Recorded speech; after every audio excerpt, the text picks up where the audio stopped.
You want good health, and a key part of that is having a regular doctor. But across the country, patients are finding their longtime physicians unavailable. Sometimes permanently, sidelined by an agency that some say has good intentions, but is now out of control. Here's our investigative reporter, PJ Randhawa.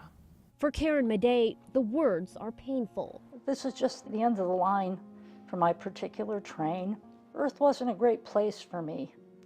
We'll see what else is out there. They belong to her son, Dr. Greg Madej, a resident at Barnes Jewish Hospital that many describe as bright, talented, and kind. That "I love you" line stays with me. But Greg had a problem: alcoholism, something he'd been battling since medical school.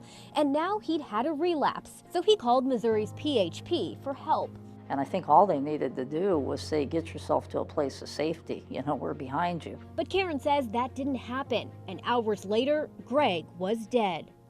PHP, it stands for Physician Health Program, and nearly every state has one. It started back in the 80s as a way for doctors to help colleagues who were struggling with addiction or mental health issues. But that was then. Many in the medical industry say now big money is involved.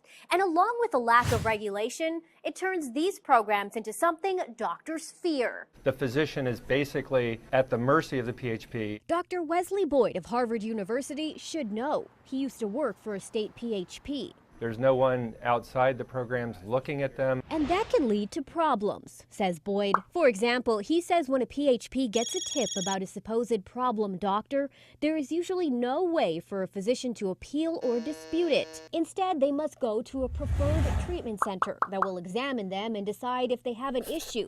But guess what? Boyd says many of the centers are for profit, and that can sometimes lead to a strange result. Even in cases where there was no substance dependence, these evaluation centers come back and say, you need to stay for 30 or 90 days of treatment. Take the case of Dr. Gary Hammond. He says his hospital supervisors noticed how tired he was. They asked, is this a drug problem?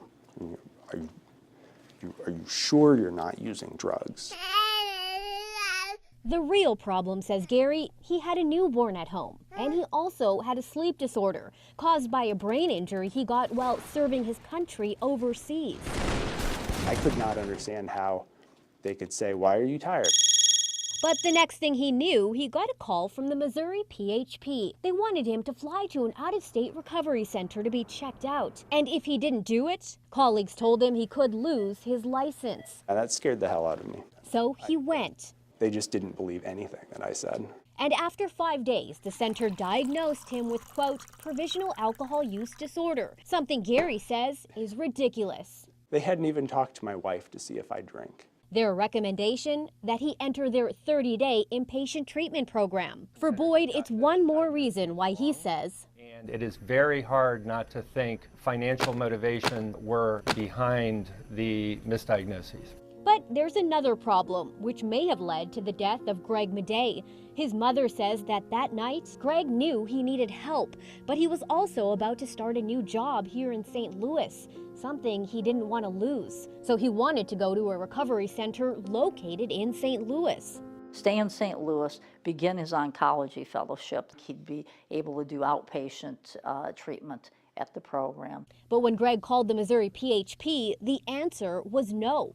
Karen says he had to go to one of their preferred centers, all of which were out of state. And if he didn't, they were going to report him to the medical board. I think he thought there was no way out. That night, Greg filled a bath with water, got in, and cut his wrists with a scalpel.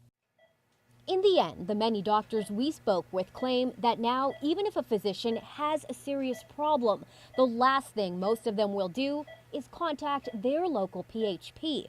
And that could put you at risk. The chance that you're going to get a doctor who shouldn't be taking care of patients that day, you won't even be able to know what the chance is that that'll happen because nobody will say anything. For weeks, we requested an on-camera interview with the Missouri PHP. We even showed up outside of the executive director's home, but he still declined to comment. We did talk to an industry group known as the National Federation of State PHPs. They sent us a 2-paragraph statement that they asked us to use in full. You'll find that on our website. Just look for this story at ksdk.com. For the I-Team, PJ Randhawa, 5 on your side.